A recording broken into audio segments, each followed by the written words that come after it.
Hello and welcome to Wyrd Wessex. My name's Andy. And my name is Craig. What are we talking about today, Craig? Well, today, as it's Halloween, we've got a special guest with us. So, welcome to the show, Angela Willis. Hi, Hello, Angela. thank you for having me. Thank you. And you work at Cranbourne Chase National Landscape. Do you Yes, want to explain I'm what that is? yeah, of course. I'm the communications officer at Cranbourne Chase National Landscape. So I think listeners might kind of recognise it more as area of outstanding natural beauty, which was our name up until last November, and now we're all known as National Landscapes. There's 46 of us nationally, which are places which have national importance and are protected for the nation's benefit. So Cranbourne Chase National Landscape, it covers 380 square miles of countryside, which overlaps the boundaries of Wiltshire, Dorset, Hampshire, and a little bit of Somerset. So it's kind of a real sort of diverse landscape, but with a huge human history. Going back hundreds, thousands of years, back to the Paleolithic period. And it's just kind of scattered with Neolithic long barrows, which seem to have given rise to many myths. And there's loads of evidence of Romano-British, and the landscape is kind of really carved as well by the emergence of the royal hunting forest. So there's chases and the royal hunting forest from the late medieval period, which really has kind of given rise to the landscape as it is today. And I think the big thing with Cranbourne Chase National Landscape, it is one of the least kind of inhabited areas of the southwest. So there's loads of places that you go on the landscape that are really, really quiet. You kind of don't come across anyone. So I think that's why there's lots of kind of myths and legends and ghost stories connected to it, which we're going to chat about some more today.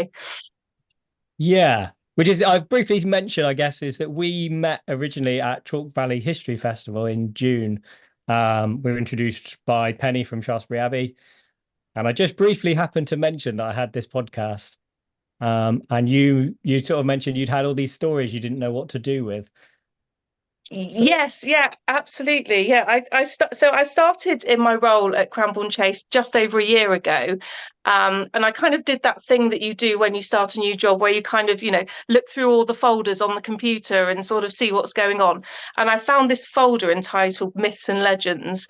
And it was just full of loads of research that a previous member of staff had done, gathering kind of myths and ghost stories across Cranbourne Chase National Landscape. And I've sort of carried on and kind of padded out some of those stories a little bit more using kind of various sources.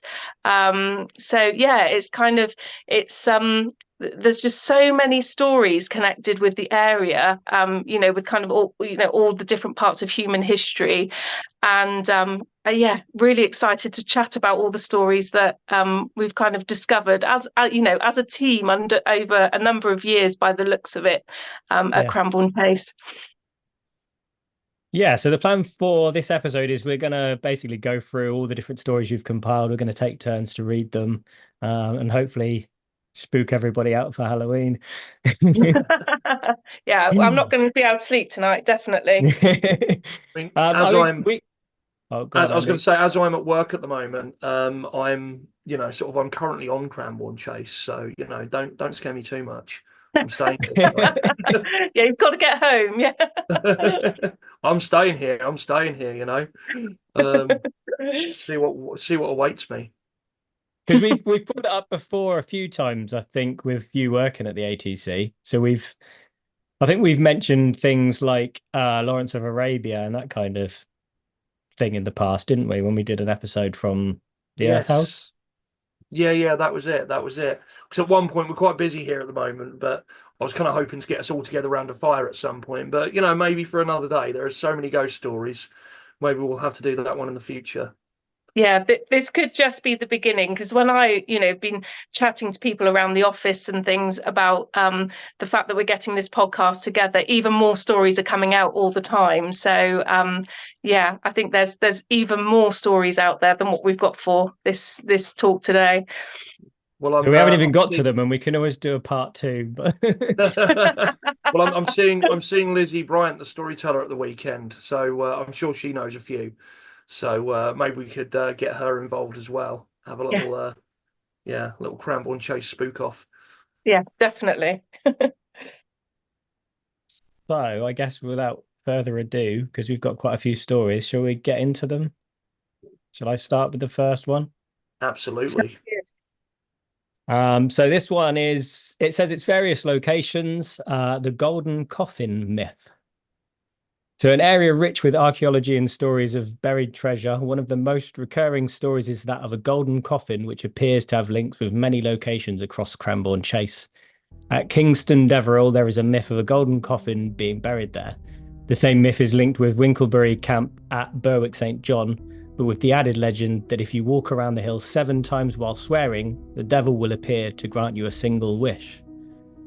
This myth is also linked with Ashmore and the barrows that once existed nearby, and it has also been connected with Gussage St. Michael and Badbury Rings. No golden coffin has ever been found on Cranbourne Chase, but prolific author and ghost hunter Peter Underwood once commented that there must have been some good reason for it to spread and survive as long as it has, and I have hopes that someday a great heavy golden coffin will be levered out of Dorset ground. I hope to find a golden coffin myself. You know, that would be nice. Maybe I'll go up and start digging on site. It's fascinating because this one just comes out so many times. It just kind of and even kind of slightly outside of Cranbourne Chase as well in other areas of Dorset, the kind of the golden coffin keeps recurring as a story, and it's just fascinating. It kind of makes you think that there must be something out there somewhere, although maybe someone would have found it by now if there was. And there's the added bit of the walking around 7 times while swearing. We've done similar things with other sites before with summoning the devil. Seems to be a common theme. Right. Yeah, I don't think I'd be up for giving that a try. I'm trying to think. We had one at Savernake. There's a tree at Savernake, which is on a main road, so quite difficult to walk around. And I think that was like 100 times. Yeah, you walk around it 100 times, you get dizzy and fall into the road and meet the devil shortly afterwards on the end of a lorry. Yeah. There's a big bellied oak or whatever it's called. That's the one that's sort of held. Yeah, the one that's held together with that big sort of iron band around it. Oh, and the other one was when we did Clapham Woods, and we talked about a nearby Iron Age fort there. I think that one revolved around getting a bowl of soup from the devil. Oh, good soup. It would have to be, wouldn't it? It's like trading your soul for a bowl of soup. Good soup. Yeah, I mean that persists, and often around Iron Age sites and sort of sites that were considered culturally sort of pagan, old things. They, as you well know, they get sort of, it's always like Devil's Dyke, Devil's Ditch, things like that. Where it gets associated with the devil because they know that a pre-Christian group, created it. Mm. But I don't think I've come across golden coffins anywhere before. That's a new one for me. There's a golden horse at Silbury from King Sil. That's an old legend. It's probably not true, but that King Sil was buried at Silbury Hill. I think he's meant to be buried upside down on a golden horse, if I remember rightly. But not a coffin. Wow. Yeah, I don't know. I sort of wonder slightly where it's so reoccurring, whether it was kind of almost at some point in history a wives' tale that if there was a barrow, it would have a golden coffin in it when people didn't know any different, maybe. I don't know. That's something that struck me. And then it's the kind of thing that just kind of goes round and round and round. And the myth seems to have spread really across to pretty much every village in Cranbourne Chase. Yeah. I mean, it doesn't seem that unlikely that at some point there could have been a golden coffin that started the rumor. It's plausible, isn't it? Yes. Yeah. I mean, maybe it is still out there, and maybe one day it will be recovered. So, yeah, you just never know. Yeah. Watch this space. So next up, we've got some stories from Ashmore, which I think you're going to take, Angela. Yeah, Ashmore. So there's many stories associated with Ashmore, and the former president of the Ghost Club, Peter Underwood, he reported it to be one of the most remote parts of Cranbourne Chase, old and quiet, with a long-held reputation of being a secret place. And I think that's probably where some of the mystery has come from, because it is quite isolated. So there's this myth from Ashmore of the gabagammies, and there's various spellings I've come across of these gabagammies, including gabagammies, gabagammies, various spellings, which were apparently bizarre little creatures that were said to once inhabit the ancient burial long barrow, which has now been destroyed. It ran along by an old track cart and was dug up to make way for the new road to Fontmell by the Folly Hanging Gate. And this lonely, quiet part of Ashmore, there was strange sounds heard and reported by many residents for many years. Although apparently one local farmer put it down to the call of badgers. So They're horrible sounding. Such a cynic. Yes, exactly. So yeah, maybe after all that it was just badgers. But the bones found within the barrow were reinterred in the churchyard apparently, and after that the sounds were no longer heard. But there's no entry in the church records apparently regarding the reburial. So there are some elements of mystery that surround that. But yeah, it's kind of interesting, really. I mean, I don't know, when they talk about these like bizarre little creatures, I can't seem to find any more information out of what you know, what they are, what people thought that they looked like. You know, it's a weird word too. They? Gabagammy. Yes, it's three. It's either gabagammies, gabagammies, gabagammies, or gabagammies. That's all the different spellings. Yeah. That's a strange one. It is a strange thing. Or badgers. Maybe it's an old Dorset word for badger is gabagammies. Yeah. I'm going to ask one of our volunteers, Colin. He's pretty sort of old Dorset boy. You know, he knows a lot of these things. I might ask him about them. But it's a fantastic sounding name. You know, I think I'm going to nick that for my D&D campaign. Get attacked by gabagammies. It's brilliant, isn't it? Yeah, it's kind of like a new word for bogeyman or something. Yeah, I'm kind of seeing them as kind of these little pixie sort of, you know, brownie sort of figures. They feel small, don't they? For some reason, gabagammies makes you think of a small creature. Just It almost sounds like a slur. Oh, gabagammies. Yeah, you can't say that. Yeah, so it's a great word. Be good to kind of find out a bit more, really. I think there's still a lot of questions unanswered on that one. So yeah, maybe for round two. There's the other tale from Ashmore is that of a woman in white, which kind of obviously is that sort of standard ghost story that people hear. But she used to float around between Spinney's Pond and Washer's Pit.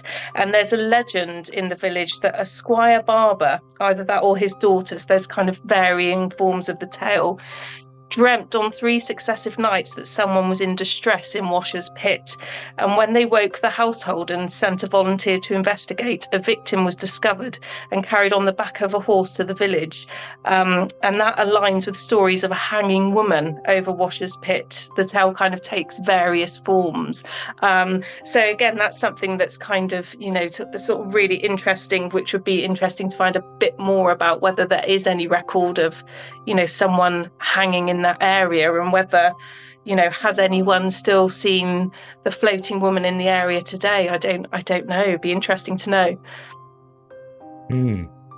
Fantastic. Yeah, I mean, as you say, woman in white, that's a pretty sort of, you know, universal one, isn't it? I've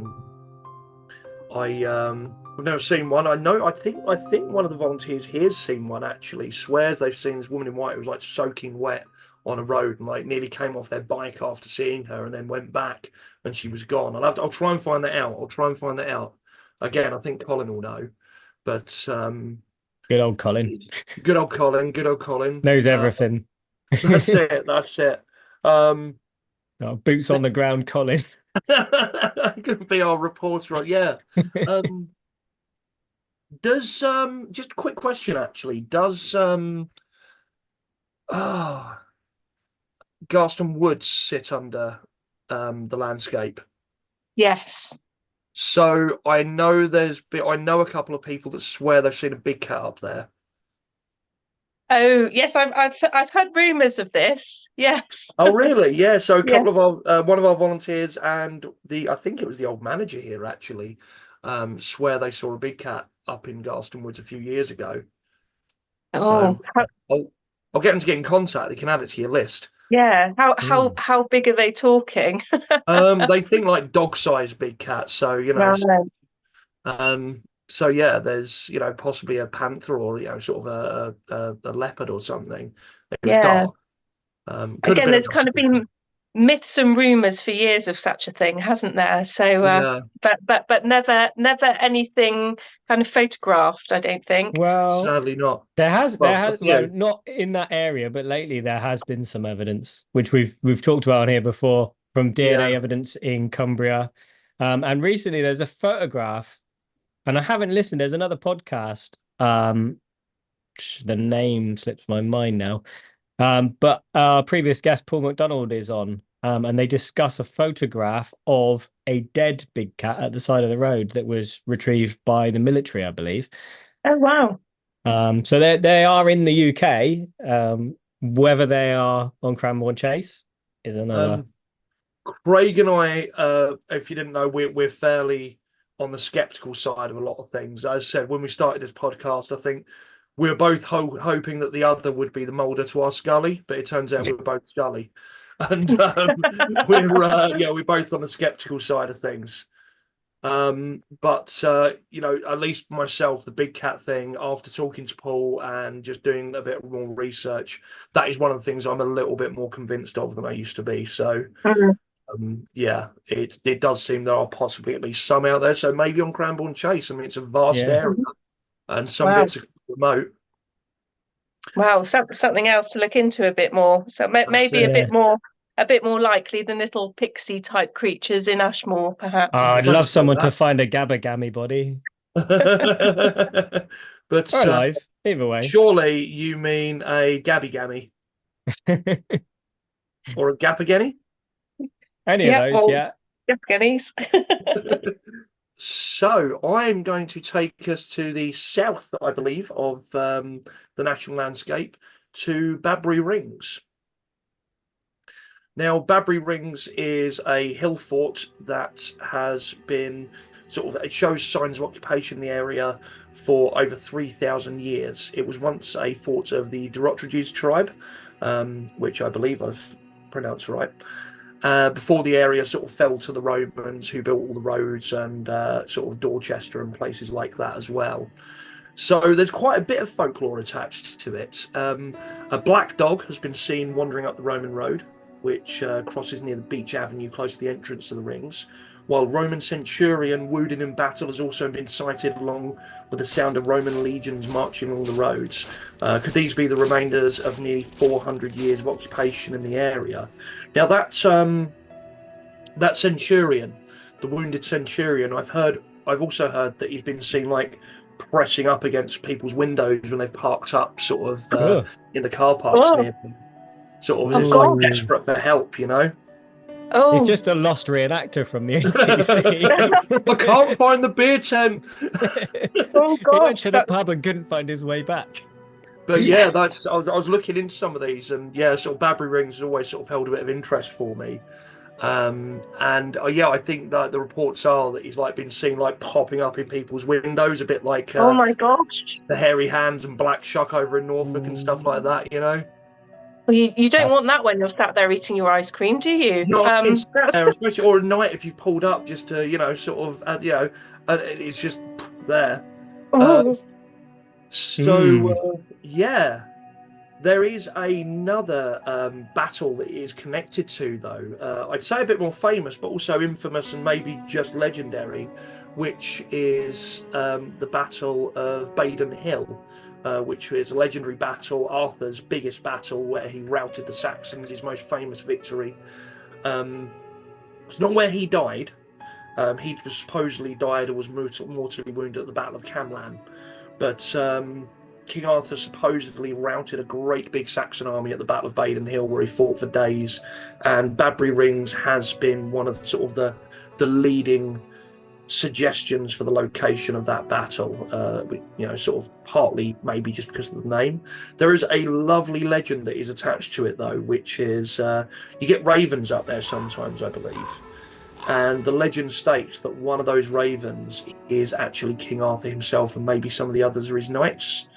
There's a few versions of the legend where he isn't taken off to Avalon to be healed. He, on Prydwen, the ship, he's actually sort of comes back as a raven to watch over the land until he's needed to take his true sort of kingly form again. And the place that he wanted to spend his time patrolling was the site of his most famous victory, the Battle of Badon Hill, which could be Badbury Rings. So yes, if you see a raven up there, make sure you pay its due respect. Wow. Wow, well, look out for, because it's not in Cranbourne Chase, but Cadbury Camp, which is kind of near South Cadbury on the A3.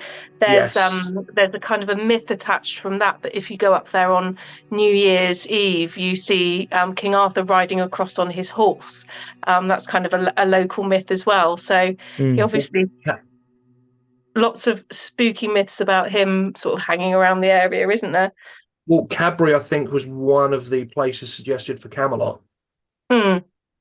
So that would make sense, I guess. Yeah. No, not just Alfred, King Arthur, good Wessex boy. Even if he'd have fought against the side that created Wessex. So yeah, we're going to move to Pimperne next. Is it Pimperne? Yeah. Sounds right. Yeah. So a grisly manifestation is linked with the village of Pimperne to the northeast of Blandford. A ghostly, disembodied hand seeking to be reunited with its body, which lies buried over 100 miles away in London. The man named Blandford was That's interesting. So is Blandford from near Blandford? Yes, he's called Blandford despite being based in Blandford. But not originally from Blandford, I don't think.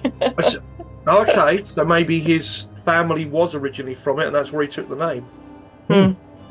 Okay, so the man named Blandford was a trumpeter with the dragoons who engaged with poaching on the side, including the illegal hunting of deer on Cranbourne Chase. A party of local gamekeepers set a trap for the poachers, and when Blandford was surrounded by the gamekeepers, a fight broke out and he lost his hand before being captured, and the hand was buried in Pimperne churchyard. It is said that Blandford was committed to Dorchester Gaol, narrowly avoiding transportation because of the severity of his wounds. He eventually recovered and moved to London before dying and being buried there. Yet there have been a number of reports of the hand being seen crawling in the churchyard, seeking to be reunited with its body and never resting until it is found. So in 1818, William Chaffin recorded the story in his Anecdotes and History of Cranbourne Chase. Blandford's arm was tightly bound with a list garter to prevent its bleeding, and he was carried to the lodge, where I saw him the following day, and his hand was in the window. The soldier was not dismissed from His Majesty's service, but suffered to retire on half pay and set up shop in London. That is a weird story. Does anyone else get Addams Family vibes from that story? Yeah. I'm kind of interested by the fact that they buried the hand. So then, so did they have a funeral for it? Like, was there like he would like attend his own funeral for his own hand? It's just Yeah.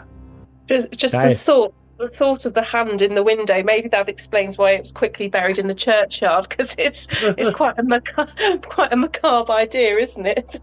You think it gave a little wave, you know? Do. Can't do more than that. We might get sued. Isn't there? I think Andy will know better than me, but isn't there a thing about a hand in Salisbury in one of the pubs? Yes, it's in the Haunch of Venison. The Hand of Glory. Supposedly, someone's hand was cut off for cheating at cards while playing in the pub, and it was held in a glass case and sort of mummified in one of the rooms. It's a really cool thing. I'll go and I will put up a short of it or something at some point. It's an excuse for me to go. It's a really good boozer as well. I do recommend it.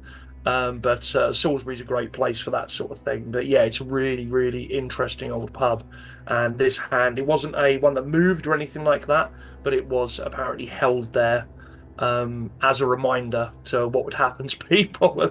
I think he was playing against a butcher or something along those lines, who just like got his cleaver out during the game, which lovely and dramatic, you know. Wow. Oh, do you think the hand has a headstone? Like, if we went to Pimpern, would we find here lies Blandford's hand? That would be fantastic. Yes, I don't know. I wonder. Yeah, I mean, it might have been recorded in the parish records or something. I don't know. It'd be interesting. Again, another one to maybe try and dig a bit deeper and find out a bit more about. Yeah, and you kind of wonder, like, if with the kind of belief of having to be buried and put to rest, whether he could never be at rest because he's separate, like his body's in two places. Yeah. You do get tales like that sometimes, you know, sort of people looking around for lost body parts and things like that, you know. Kind of reminds me of that scene from the beginning of what's the D-Day film? Tom Hanks. Saving Private Ryan. Saving Private Ryan, where the guy carrying the sort of going and picking up his arm and carrying it off, you know. It's yeah. I've never seen thinking of that, but with a ghost. Yeah. But yeah, you do get a few stories like that of wandering bits, and I mean the Headless Horseman's always a famous one, isn't it? But yeah. Yeah, it's quite a macabre story, that one, isn't it? It's yes, there'll be people wandering around Pimpern churchyard now looking for the hand, won't there? I think. Us included, I think. No, I was going to say, you're lining up some lovely little shorts and sort of excuses to use the night vision camera now, you know. You just get this hand on night vision camera crawling across the headstones. So yes, next up I think is taking us to Sixpenny Handley. Do you want to do this one, Angela?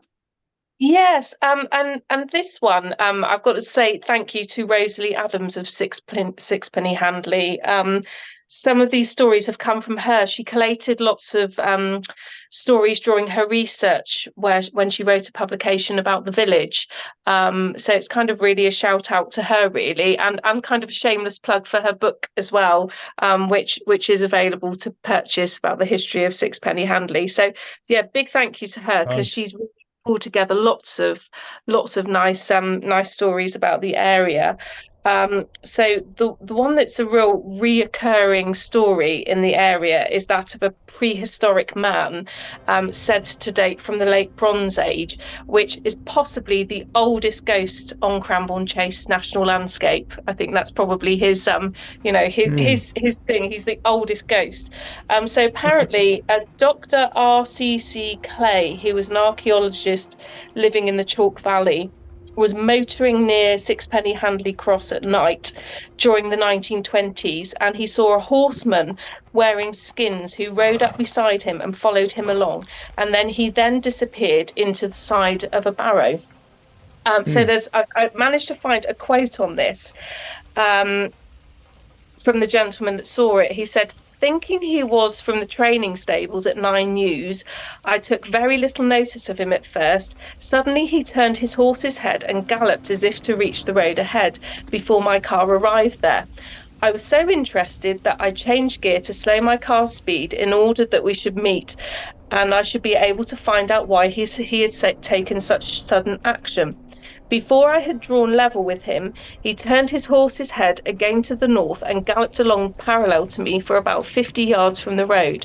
I could see that he was no ordinary horseman, for he had bare legs and wore a long loose coat. The horse had a long mane, and tail, but I could see no bridle or stirrups. The rider's face was turned towards me, but I could not see his features. He seemed to be threatening me with some implement which he waved in his right hand above his head. I tried hard to identify the weapon, for I suddenly realised that he was a prehistoric man, but I failed. It seemed to be on a 2-foot shaft. After travelling parallel to my car for about 100 yards, the rider and the horse swiftly vanished. I noticed the spot, and the next day I found the spot was a low, round barrow. So that's quite a frightening encounter. And apparently, a few years later, it was reported to a policeman that 2 girls were followed and frightened by a man on horseback when returning from a dance at Cranbourne to Sixpenny Handley at night. So when a nearby barrow was excavated, it revealed the remains of a man and his horse. So that could have been him. And actually, this warrior ghost appears. We have a app, the Characters of the Chase app, which you can download at the Cranbourne Chase website, and this ghost is actually one of the characters on that app that you can download and find a little bit more on. So I think he's kind of a really kind of almost like probably the oldest, but also one of the most famous ghosts on Cranbourne Chase National Landscape. It's a story that kind of keeps recurring. And he's threatening too, which is interesting because that implies, there's like a little two-way visage is what I was trying to think of. That he seems to truly frighten people. That was me just thinking it'd be like the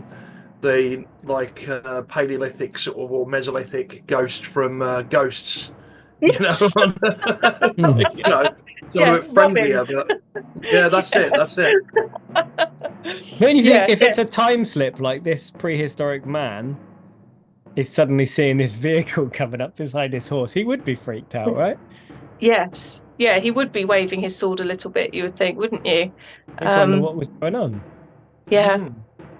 Yeah, so it's an interesting story, and I was kind of talking in the office about it, and we were talking about him featuring on the app and everything, and apparently there's been no reports of him being sighted for about 50 years, unless there is anyone out there listening that has seen something that we don't know of. So challenge accepted. Yes, but I'm not going to go down there at night. I'm just throwing that out there. So there's also some other stories from the area as well. So a maid at Upwood told of how in the early 20th century, men would go to the ruins of an old priory in woodcuts to play cards. And here they would see a large black dog with no ears and huge saucer-like eyes that would dash across the room and then disappear. And again, the kind of the black dog story is something that keeps reoccurring really when you look at stories across Cranbourne Chase, different myths and legends of ghost stories. The black dog is always something that keeps kind of popping up. And at Handley Cross, a local resident, Bill Elliott, is said to have seen a coach drawn by a pair of headless horses which plunged across Oakley Down from the direction of Cranbourne, disappearing near the Yew Tree Garage. He had heard of several other people who had seen this apparition. So again, is that something that someone else has seen who's listening, really? And also a coach had been heard drawing up outside West Woodyates Manor. One guest had asked in the morning why the cart horses were out galloping around the house at night.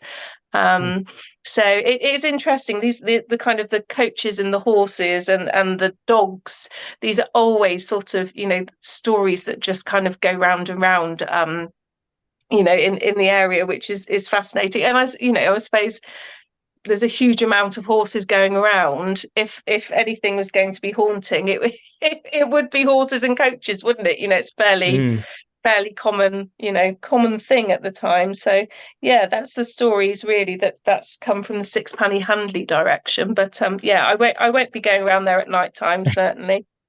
And that was Rosalie Adams. So I'm quite close to there at the moment, Yeah. Oh, are you going to go home that way and see what you can see? So wandering along the lanes. Yes. But that was Rosalie Adams, did you say? Rosalie Adams, and you said she had a book on the area. Yeah, she's got a book on the history of Sixpenny Handley, and it's her that's kindly shared some stories with me. Do you have the title of the book? I don't know if you said it already. It's yeah, Sixpenny Handley. So yeah. Okay. Yeah. I like that her stuff, being that she's an Adams, followed the story about a hand. It's all coming together. It is. It's all falling into place, isn't it? So now we're going to, sorry, go on. Yeah, sorry. No, carry on. I don't know if you had anything else to add or anything like that. No, I'm just no. So yeah, going to a place with a very cool name, Tarrant Gunville, which I don't think I've been to. So yes, there is the remains of a house, Eastbury House. All that remains now is the former East Wing. This was once one of the largest houses in the country, designed by Sir John Vanbrugh. Owned by Lord Malcolm, his steward, William Doggett, was seen as an untrustworthy character, and being in financial difficulties, took some of the building materials for the house to raise funds, hoping to pay it back before his plan was discovered. Yet Lord Malcolm announced he was on his way to Eastcombe to view the building works, and Doggett shot himself in the library out of panic. Already off to a dark start with that one. Even after the house was demolished, it was said that Doggett's spectre hung around the grounds, often appearing as headless or driving a phantom horse and carriage. He was also said to appear standing near the park gates, wearing a wig and knee breeches tied with yellow silk, as he did in life. Other stories tell of his restless soul haunting the remaining corridors of the house, often appearing with his face covered in blood. A more frightening footnote in the local legend states that Doggett returned as a vampire. Now, it's interesting because there is not many vampire stories in England. We just don't have that many, and barely any werewolf ones, because I really want to do an episode on them. So I'm going to have to look more into Doggett, I think, after this. His body, exhumed many years after his death at St Mary's Church in Tarrant Gunville, was observed to have been uncorrupted, still with a rosy tint to his cheeks and his legs tied with yellow ribbons. A far more sensational version of the tale speak of villagers seeing strange apparitions and waking in the morning to find strange marks on their necks and arms. They were convinced that he was causing these disturbances, arising from his coffin and drinking their blood. When the body was exhumed, a stake was driven through his heart. Probably best. Probably for the best.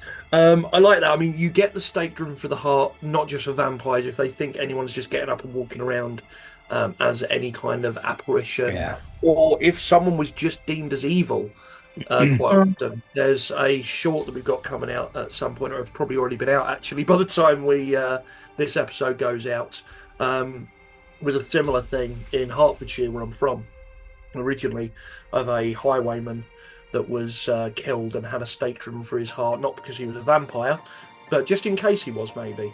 But no, it was more just to stop his evil spirit from wandering, as they didn't bury him in a churchyard. But it's interesting, this one being buried in a churchyard and maybe having a stake in. But yeah, definitely one I want to look into more. I've got Ghosts of Dorset somewhere where I think that one's from. So yeah, I'll have to have another look at that. I think what I really like about this one is kind of the human element of it, where you just get the sense that in life the villagers just really didn't like this man, and it's kind of almost like this cautionary tale of be kind, be a nice person, or you're going to have a kind of a myth that you're a vampire pinned to your name for all eternity. It's just really unfortunate. Didn't do Vlad any harm. Everyone knows who he is now.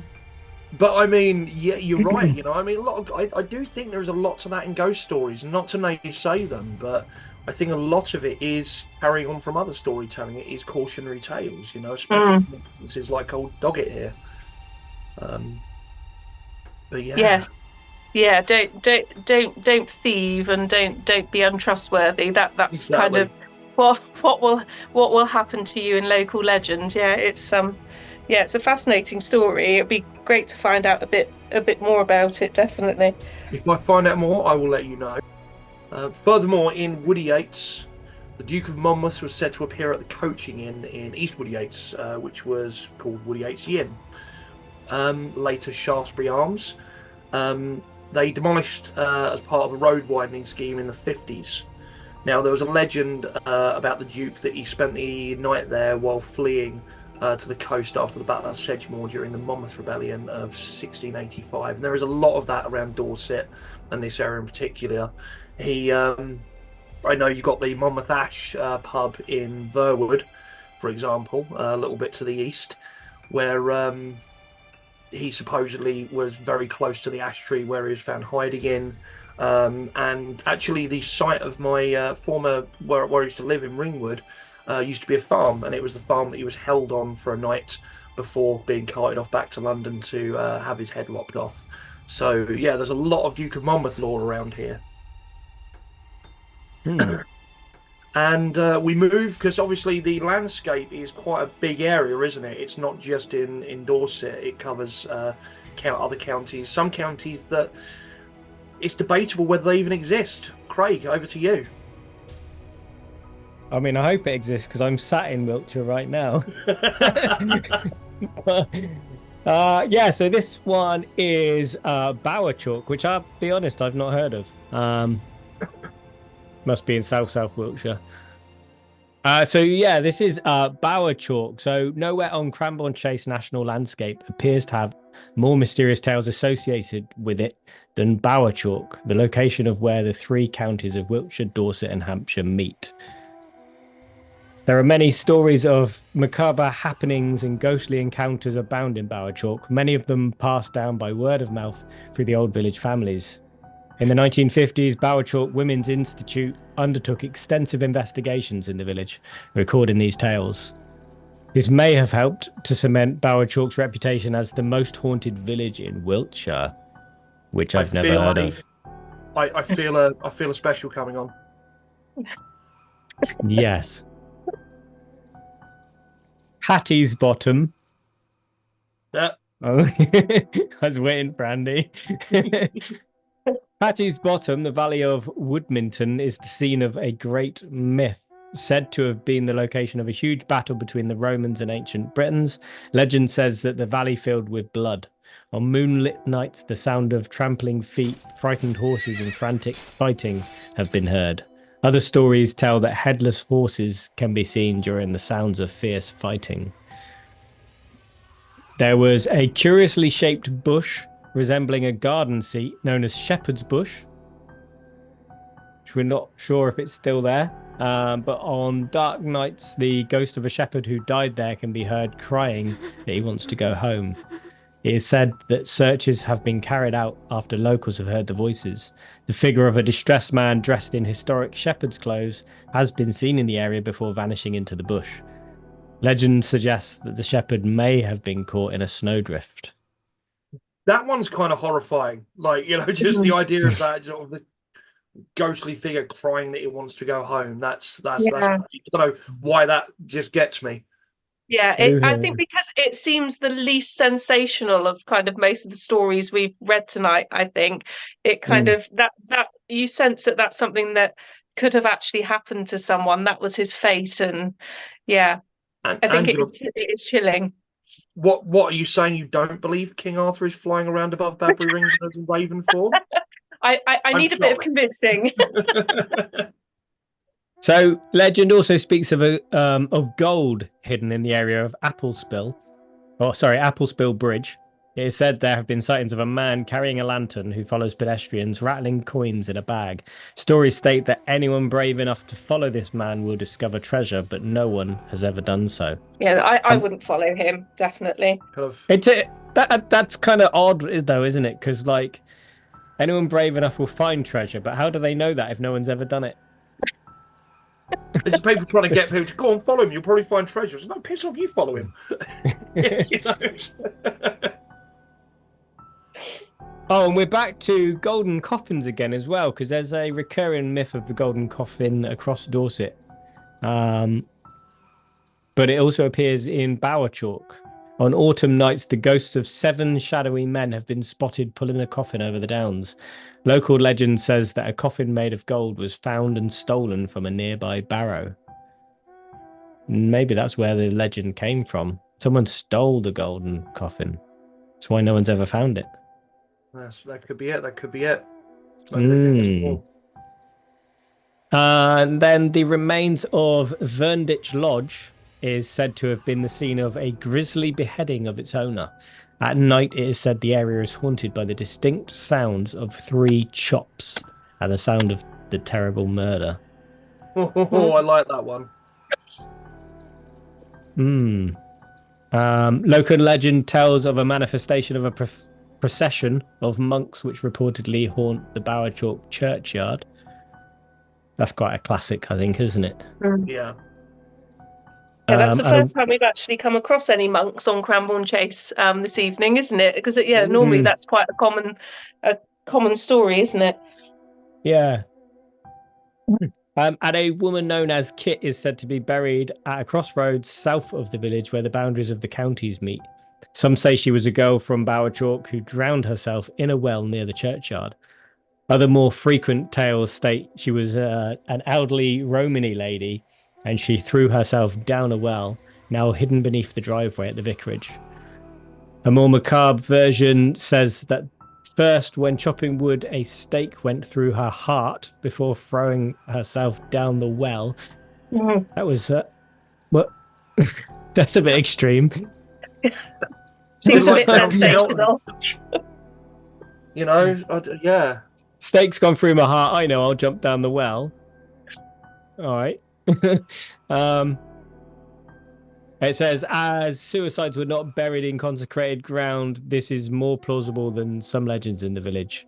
Her shade is reported here, and it is claimed that it's an unearthly quiet spot and no birds sing in the area. The 3 country cornerstone is known locally as Kit's Grave. I like that. That's I mean that we go back to that quiet spot, don't we? We've talked about that a few times when something's supernatural, when Bigfoot's about to be seen, when a ghost's about to be seen, like things are supposed to, I forget what the name for it is, but it's got a name. The Oz effect. That's it. And everything just goes quiet. Yeah. I only remember what it's called now because I forgot for months and I couldn't remember. And I was trying to Google search it and I couldn't find it anywhere. And it came to me recently. In a dream. So there's one last story. The following story was told by Miss G. Daniel.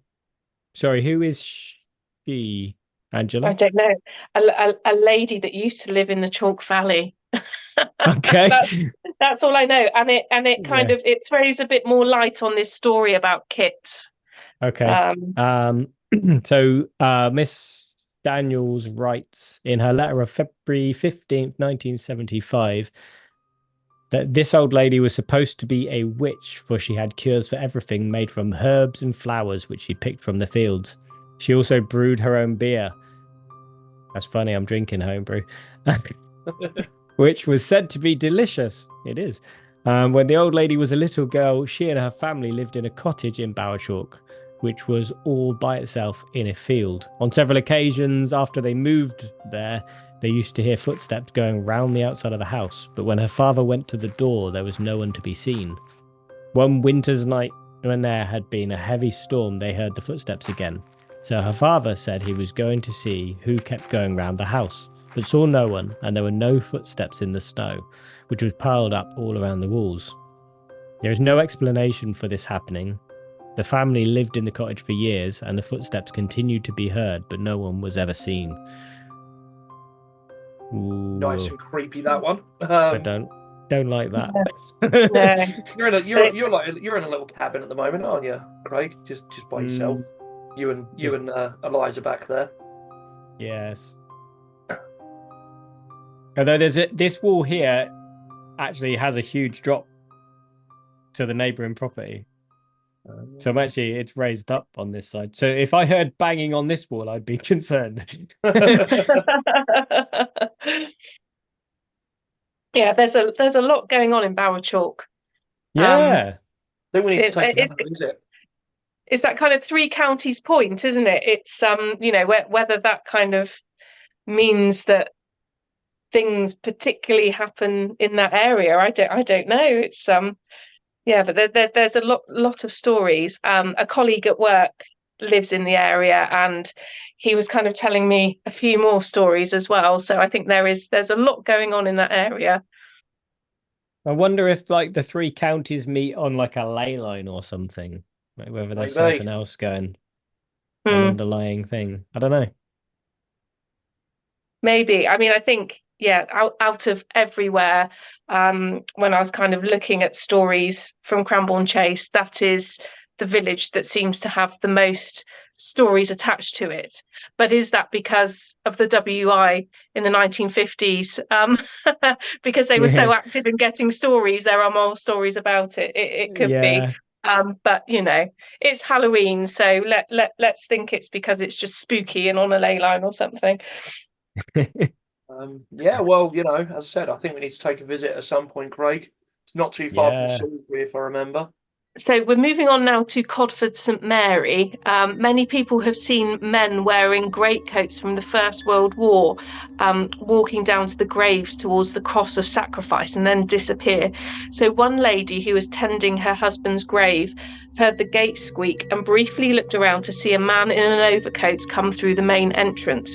She turned back to complete her task, but when she got up, the place was completely empty.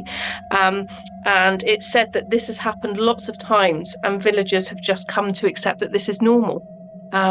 So that's kind of an interesting story, really, to hear whether that still happens today. You know, has anyone witnessed that recently? And the next one is Wardour Castle. So Wardour Castle obviously has an incredible history and the links to the English Civil War. So it's hardly surprising that it's said to still be inhabited by the spectre of one of its most famous inhabitants, Lady Blanche Arundell. So in 1643, as her husband went to Oxford to support King Charles I in the Civil War, Lady Blanche, who was then aged around 60 years old, was left in charge of Wardour. And in May that year, parliamentarian forces led a siege on the castle. With only 25 able-bodied men and female servants, Lady Blanche valiantly held Wardour Castle for 5 days against a roundhead force of 1,300 men, before signing terms that their lives be spared as food and ammunition ran out. As the sun sinks beneath the horizon, a spectre of Lady Blanche has been seen dressed for battle, and other reports tell of Lady Blanche, sometimes with her ladies, haunting the terrace and moving towards the direction of the lake at twilight.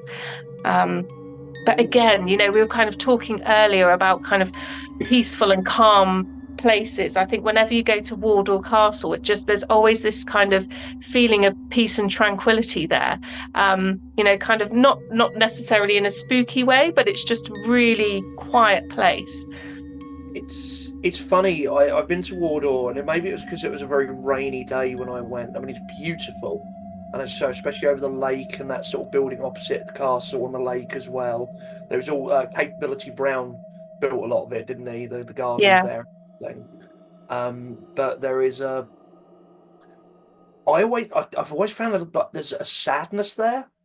Maybe it is that sort of kind of very English sadness we get at like old ruins, like the sort of thing that you go back to the days of the Anglo-Saxons, and you know, sort of the Wanderer was sort of probably had in mind when it was written about the works of giants and things. And maybe I'm getting too much into it, but I think it's in our psyche to an extent. But there is a sadness about that kind of haunts the place, and you know, you can just imagine, I guess, those people sort of watching their castle fall and standing like the ruins of the feasting hall when you go up the stairs and things like that. But it is a stunning spot. Yeah, and I understand as well, it wasn't it the castle that inspired the castle on Robin Hood, Prince of Thieves. I think the bit at the start where he kind of turns up and he finds his father hanging in a cage. Yeah, that's it. I think so. Yeah, which again is kind of, I always found extremely frightening in itself, to be honest. So, yeah. The scariest thing about that for me is like when they turn up in Dover and decide that they're going to be in Nottingham by nightfall. Via Hadrian's Wall. Via Hadrian's Wall, yeah. my father's castle in Nottingham. Um, oh, it's funny. Everyone moaned about Russell Crowe's accent in his Robin Hood film, but let's face it was Alan Rickman that made that one. Yeah. Oh, dear. So next up, we are going to Warminster. Oh, there's a thing about Warminster, isn't there, Craig? Well, Andy, see, the thing about the thing is, there's many different things. Yes. So this one is potentially tied to the thing, I think, but in a different way. Maybe an explanation for the thing. Witnesses have reported at Clay Hill and Warminster of large burning fires on the hills, with figures dancing around them, talking and singing loudly. Very fairy court. When investigated, there is never any evidence of fire or figures. A legend said the hill was created by the devil, who threw down a pile of dirt on the spot after being led to believe that it would take him several years to reach Devizes. It's not just, and threw it down and just got pissed off for the walk. But yeah, maybe that's it. Maybe we're looking at the wrong direction with aliens. Maybe it was the devil or fairies. That sounds very fairy folklore to me that then gets attributed to the devil. Mm.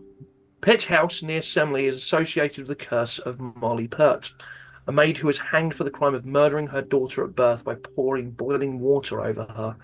The father never established, but thought to be someone at the house. Her ghost is said to appear in the pink room where she undertook the crime. Molly's skeleton was kept at Pitt House for over 100 years. It is said because Molly threatened to haunt the house unless her remains rested there. But when it was later moved, disturbances began. Loud noises and a series of unfortunate family misfortunes were blamed on Molly until her body was returned, remaining in the cellars and the house, after which all has been quiet. There is also the linked legend of Molly's Bridge in Tisbury, and the tale is that she was hanged from that very bridge and her ghost still haunts the site. She was actually hanged in Oxfordshire, apparently. However, shadowy figures and something swinging for the bridge have been spotted. I didn't realise what that story was because I didn't recognise the name Pitt House. But isn't that she's known as Black Molly? Yes. I think so, yes. Yes. This one makes the hair on my arm stand on end. Something about this story. And I think the house recently sold, and I think the skeleton is still there. Yes, I don't think that was advertised on Rightmove, that element of what you're buying. Some people probably pay more for it. Yeah. You've got the supernatural family, the occult family that we learned about the other day. I bet they'd buy it. Maybe that's them who bought it. Maybe. So next to Rushmore, which is really close to our heart at Cranbourne Chase National Landscape because our offices are on the Rushmore estate. So this is probably one I should go and check out, really. There's been unexplained sightings not too far from the village, said to be the ghost of Susan Gibbs. So this is near Tollard Royal. She was a maid at Rushmore House around 1844, which is now Sandroyd School. And she apparently hung herself in nearby woods. The reason for her suicide is yet to be unearthed. A ghostly manifestation was seen of a woman in a dress with no legs that seemed to be floating along the walk, which is also known as Susan Gibbs Walk. Could it be her? So again, it's another sort of white lady story in the woods. Yeah. So I'll keep my eye around for that one at my lunch break. And then kind of now we've got one. So we've only got in Cranbourne Chase National Landscape, there's a very tiny proportion of the national landscape in the west, which is in Somerset. But this one comes from that area, Pencilwood. And I've grown up local to the area. That's the kind of the area where my family comes from, and I've actually kind of found some ancestry in Pencilwood back to the Victorian era. And this is kind of a point to make, really, is the interesting thing these days is it's often called Selwood. That seems to be the kind of the modern way of calling it, in the two words, whereas locals have always historically just called it Pencilwood, kind of as in the wood of the pencil. So I don't know how it should historically, whether it historically was two words because obviously it was part of the Selwood Forest. But yeah, that's kind of just a point really on the pronunciation, in case anyone questions why I've called it Pencilwood. But this haunting, it's kind of on the far western border of the National Landscape, and the area in question is just on the edge of the ancient Selwood Forest. And I know there's kind of loads of stories actually about witchcraft in the Selwood Forest as well, which I'm not going to dive into now, but yeah, there's kind of a lot of witchcraft links with that as well. So this haunting comes from what was said to be a sad accident. And it's said that each year on New Year's Eve, a headless horseman can be seen followed by a black dog on the Sloane track between Pencilwood and Gasper. The story goes that the man made a wager while at Wincanton Market that he could ride home to Sturton in 7 minutes flat, yet the horse stumbled and he fell, breaking his neck. Is he trying to make the journey again each year? Yeah, and but I think the interesting thing about that is the Sloane track. I've tried to kind of find where that is, and I haven't been able to kind of work it out. And I've asked a few people. So again, if anyone listening knows what the Sloane track is or where it is in Pencilwood, I'd be really interested to know. Again, there's no way I'm going up there on New Year's Eve to find out, but I might go up in daylight and have a look. So, yeah, if you do find it, please don't try and race along it. Not too fast. So, yeah, I mean, Selwood, I know Selwood is, because that was where Alfred, I think, had his forces gather before Ethandun. I think it was Ethandun. So, Pencilwood, have got me. So, I know it could be Pen in Selwood, as you say, or it could be, I'm tangent here, but Pen is also head in sort of Cornish, that sort of language as well, like the sort of old British language. So maybe the head of Selwood or something. But yeah, worth looking into. Yes. But yeah, no, that's I like that one, that last one. That's yeah. I mean, those sort of tragic. Because I mean, we did an episode in Savanack Forest once, and there is a story about it's a headless horse woman, isn't it? I think. Yeah, I think she was decapitated because she hit a low-lying branch as she was riding along. Yeah, because they thought it was one of was it Jane Seymour at one point? They thought it was, but she was not one of the beheaded ones. So I don't think it was. I think it's just because she was attached to the area. I know I wouldn't put it past Henry to behead someone in the afterlife. But yeah, I think that wraps up the stories. I mean, there are going to be more. You know, there are going to be so many more. And again, as Angela was saying, if anyone has any more, please do let us know. You know, not just for the podcast, but for the Chalk and Chase guys as well, because Angela particularly. But you know, so I'm sure everyone would love to hear more stories of the chase, no matter how ghastly, especially ghastly. Yeah, it's an interesting mix of stories there. Gotta say, have you seen or felt anything in your time working on the chase or being on the chase? No. I've only been there a year, so no, I haven't. But in my previous job, there was kind of a few sort of unexplained things that went on. So I previously worked at Bewley, which is so famous for its alleged hauntings. It was once on Most Haunted back in the day when that was a thing. I remember. Do you remember? Yeah, Most Haunted Live with Derek Okora.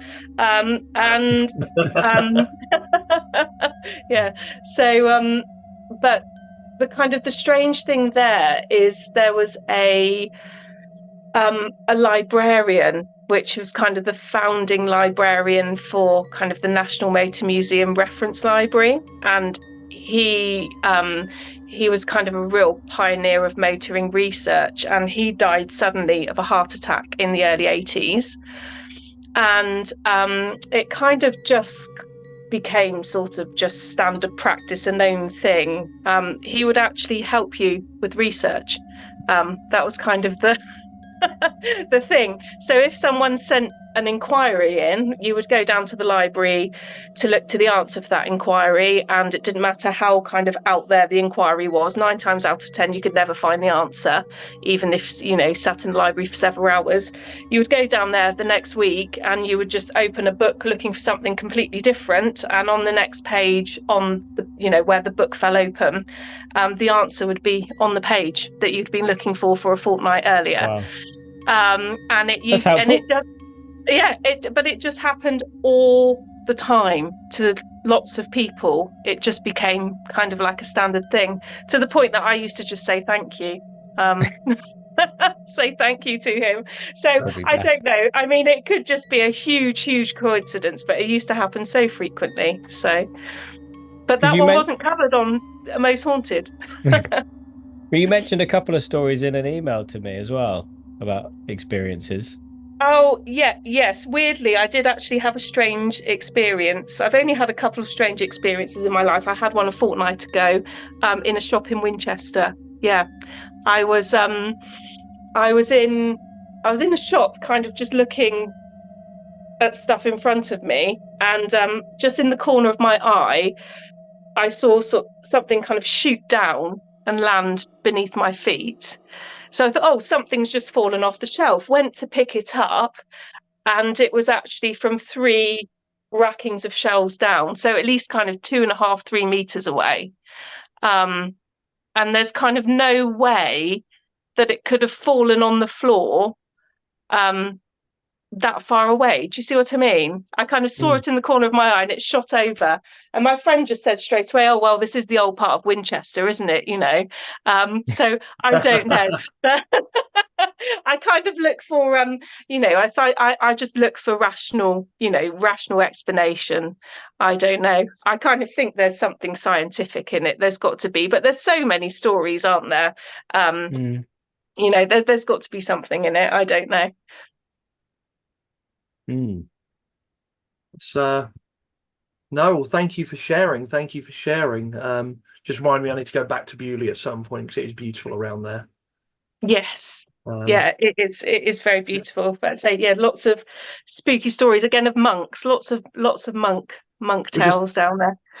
Yeah, it was an abbey, wasn't it? It was I can't remember which monks it was, but there's again, is as you got that feel of it, and you get loads of it in the New Forest, that sort of. And again, I'm hoping we do an episode on the New Forest at some point. One last question. So, you've described having experiences. You've described your hair standing up on end. Are you a believer? I don't know. I like to think that there's a kind of a scientific reason behind all of it. That's how I feel. I don't know. I'm open-minded, and I think, so you talk to so many people who have so many different stories, you wonder if there is something in it. But I like to think that there is a scientific explanation. Ghosts are real. That's the scientific explanation. You should all be terrified. Yes, that's it. I think that's the problem. That's far too much of a kind of a terrifying answer, isn't it? There's no way I'm going to sleep tonight now after this. Absolutely no chance. So I'd much rather believe that there is a scientific explanation. That's my answer. That's a good one. It's a good one. So I don't know how much you know about the podcast, but we do a weird news segment where we look at some local, or not local, but some recent weird news from around the world. But when we have a guest on, we skipped it last time, so we've got to make up for that. We forgot it. We didn't skip it. I forgot. We skipped it because I forgot it. We do a little bit, and I can't remember when we started doing it, but it's the Florida man or woman segment. So what I'd like you to do, without giving me I don't want to know the year, but could you give me the day and the month of your birth? And better than a horoscope, I will give you your Florida woman story. So Wow. could you give me the day and the month? Yeah, so it's the 11th of October. Oh, Right. it's coming up. October, I'm the 12th, Florida by the way. Oh, woman. Libran. Yeah. Yeah. You got two. There are two. So your first one, and I'm going to read you the headline. Florida woman said she accidentally killed husband after slipping on dog poop. Suspect made a lot of excuses, but none of them made sense, sheriff says. Florida deputies have arrested a Lakeland woman who claimed she accidentally stabbed her husband to death after slipping on dog poop. So that is one of your Florida women stories. But there's two, Amazing. because Florida is crazy. Florida woman leads police in the slowest and most bizarre highway pursuit you'll see today. I love how they say today. Like there's going to be a worse one tomorrow, a more bizarre one tomorrow. Uh, So yes, essentially, eventually an officer got out of his car and caught the woman, putting an end to this weird pursuit. Earlier this Sounds week, like a reference to my driving, is it? I don't know. earlier this week, drivers on the Interstate 75 in Miami witnessed what could be the slowest police pursuit ever to be caught on camera. A woman literally walking on foot, trying to escape two police cars.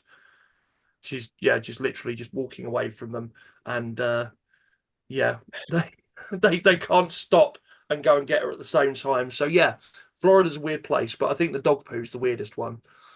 Yeah. So yes, there you Oh, go. That is that's your lovely. Well, I have two little boys, and they're both at that stage in life where it's all about poo. So that's they would love that story. it's got gruesomeness, it's got murder, and it's got poo. Yeah, that's the What main more do you thing. need for Halloween? But yes, essentially any date you can put in the date and Florida man or woman, and you will get a absolutely bizarre story. So well done, thank you. I guess it's time for weird news. Before we get into it, or we can do it afterwards. What do you reckon, Craig? If you just, I don't know if you want to plug anything that's happening with Chase and Chalk, anything that you want to talk about or that's coming up that you want to plug. Yeah, so if anyone has any stories of myths or legends or ghost stories about Cranbourne Chase National Landscape, we'd love to hear them.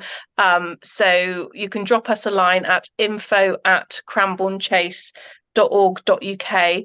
And you can also find us on social media. We're on Facebook, X and Twitter under Cranbourne Chase.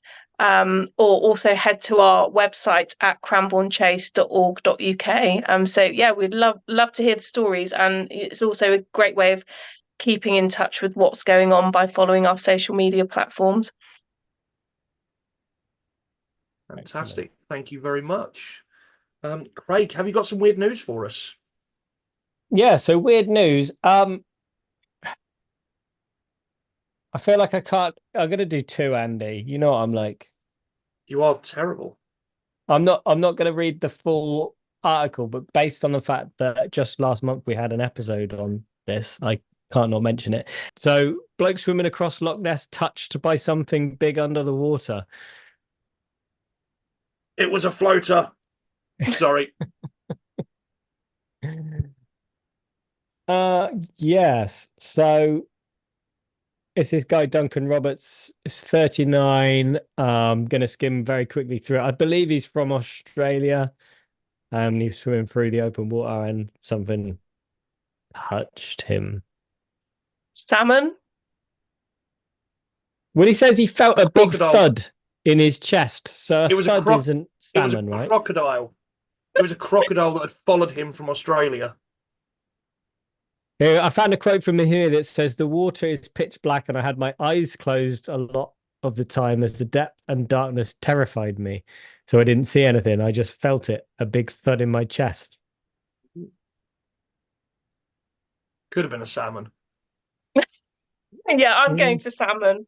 Or Nessie. Maybe Nessie's a big salmon. Oh, you guys are sports. All right. Honestly, though, I say this and I joke, but I would probably crap myself if that happened. You know, you swim in Loch Ness, you feel something big bang against you. You know, Yeah. it's for a moment. You know, I'll do that as a Uh, scientific explanation. As a scientific explanation. I mean, I'm questioning why you'd even swim in there in the first place. That's just asking for trouble, isn't it, really? You just would. yeah, I don't think I would. I was up there recently, as I say, and it was Didn't get tempted for a dip. nah. So no, that was just a side note. So this just amused me, to be honest. Gatwick train cancelled after squirrels bored and refused to leave. The squirrels boarded without tickets, breaching railway bylaws, a spokesperson for the train operator joked.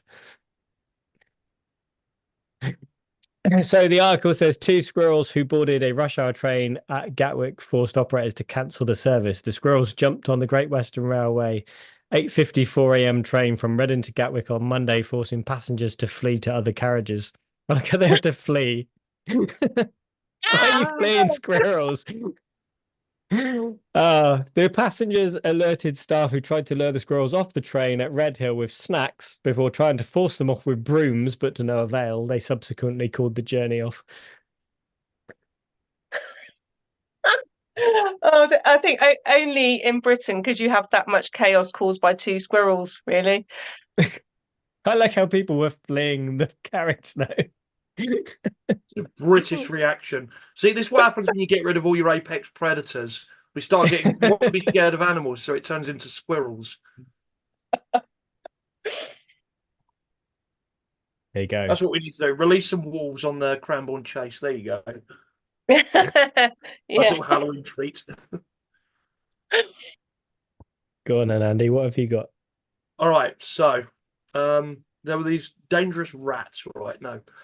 I'll tell you what we didn't mention, because this is going to go out on Halloween. So this will be our 1 year anniversary episode. Yes. So happy anniversary, Andy. Happy anniversary, Craig. Okay. So I have my weird news. It has come up. Ghost hunters discover proof of poltergeist during an abandoned Derbyshire mill search. This is from the Daily Mirror. Ghost group WAH Paranormal investigated an abandoned mill in Matlock, Derbyshire, where they believe they were confronted by a poltergeist and other spirits in a chilling encounter. They're based in Yorkshire to check out the infamous dilapidated building, this mill. Now, during their adventure, their team, made up of Andrew Pollard as well as his mother and daughter, Wendy and Hayley Whitehouse, were attempting to make contact with the beyond. As they tried to entice a spirit to interact with their equipment, their video camera suddenly appeared to be pushed over.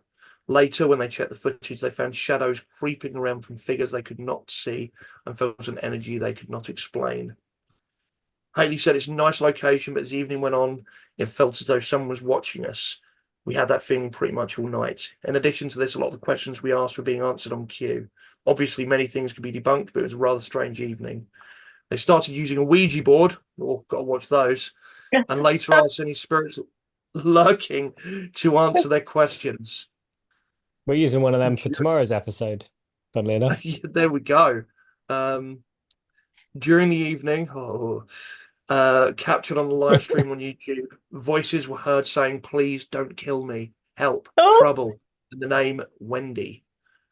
When they asked if anyone was there, a voice seemed to answer with a cheery, "Hello." Just like that. Despite the encounters, Wendy said she did not feel threatened. Was it you? Together in the woods. To me, personally. No, I meant, was it you? No, you did a good it's not me. impression. I was going to say, I've been practicing it for when we do ours. She said it actually felt quite calm and wasn't threatening. It just felt like something or someone was trying to make their presence known. It was quite atmospheric and windy, which made the investigation seem spooky at the time. They previously visited the area where cameras appeared to show him being followed by what was believed to be a ghostly spirit as he walked through a doorway. He said of the recent visits, "I knew from my previous solo investigation the old mill was active, but it really was this time around." So yes, seems like an interesting one. I'm not going to put the video up because my internet is basically not working like I want it to at the moment. But yes, you can check them out. WAH Paranormal. So Google those guys. I think they got the video up on YouTube. Oh, Uh, Mm. yeah, gives me some things to look forward to for tomorrow's episode. Are you scared yet? Mm, You got to get here for tomorrow's I episode. do, I do. Um, Angela, what's your thought on Ouija boards? oh, I just wouldn't touch that with a barge pole, I don't think. That just absolutely petrifies me. Why are you? Is that what you're planning for your next podcast? Yeah, we thought we'd come and do it at over at your offices, just like neutral ground in between us, you know. Yeah, not sure about that. I don't think I'd sleep for a week if. we what happened is we mentioned, I think, on the first episode that when Houdini died, his wife tried to contact him via Ouija board for years afterwards. And Under so his instruction. yeah. Well, he said if he could come back in some way, he would. And so we'd mentioned that we would do it for our 1 year anniversary if we were going that long. And well, here we are. Oh, maybe you need to do it in bower chalk by the sounds of it. Maybe. So the current plan is we're going to Craig's haunted studio. Here. It's yeah. not haunted. Your doll moves around. Maybe. And there was that incident in the garden, which is behind here, but we don't want to freak people out. It's Halloween. There are a lot of false widows in there as well. Oh yeah, I think that's the thing to be most frightened of, definitely. Probably. Yeah. I had a lovely night's Yeah. sleep. My hand is going black though from this spider bite.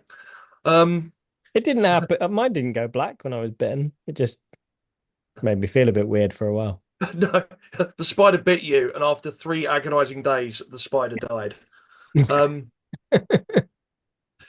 But yes, so we are going to do a Ouija board. There's my dad is a skeptic, but he banned me from using one in the house as a kid. And my girlfriend is currently saying to me, probably wisely, this is how horror movies start. Why the F do you want to do this? Do you think your Yeah, dad it's would true. come to my studio? I've heard some truly horrifying stories from people that have done them. So yeah, it's good luck The with that problem one. is we're so skeptical that if we don't do it, we're kind of backing out, right? Like we don't believe, so nothing will happen. And if something does happen, it'll prove us wrong on our own podcast. So we Everyone's might a be winner or damned everyone's a eternally loser. forever. Yeah, you, But you might be having your own article in the Mirror next week off the That's back it. of We're that. going to be one of our own stories. oh, and Andy, as a side note, there's a really random shop in Devizes. Yeah. And it mostly sells clothes, vintage clothes, like some kind of weird stuff. But then I was just wandering around looking at clothes and I saw this little bottle and I looked at it, 25 quid. Bit pricey, but it's holy water. Really? They also had another bottle that came with it, which was sand from Jerusalem. Oh. Very tempting. I can probably get us holy water for less than 25 quid. I mean, in all technicality, depends on what branch of holy water you want. I am ordained. So, you know, depends what branch of holy water you want, but you can get some holy Are there water. levels? What's that? I think it's worth the investment just in case things go wrong with the Ouija board. This is true. I This would. is true. Like Becky an said insurance she was gonna- policy. Becky said she was going to look up some protective sigils for us. I thought she was going to come back on for that one. She is, but she might leave us just giving us the middle finger and just go hang out with Emma and Ocean while we're doing it. Leave us to mess it up. Yeah, that's it. That's Wow. it. She said she is in two minds. This is my partner as to whether whether she wants to be there for us and join in out of curiosity and wish to protect us, or she just wants to, in her words, nope out. And on that note, so we are at Wyrd Wessex on everything. So WYRD Wessex. We have our Kernabber's giant, this guy, if you're watching, but with a pumpkin head, planning to take it down after Halloween. So this is like your last chance to get it. You can join the Cult of the Weird, which is our Facebook group, to carry on the conversation. I think that's about it. Like, subscribe, leave us a review, share it, spread the word. We're working hard on this. So yeah.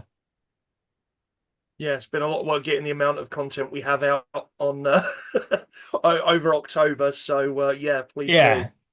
Oh, and yeah, if you really liked what we've put out, because this is the end of the weekly episodes for October, but we will carry on producing content. But if you like it, then go to our Patreon as well and sign up to Patreon and help fund this venture.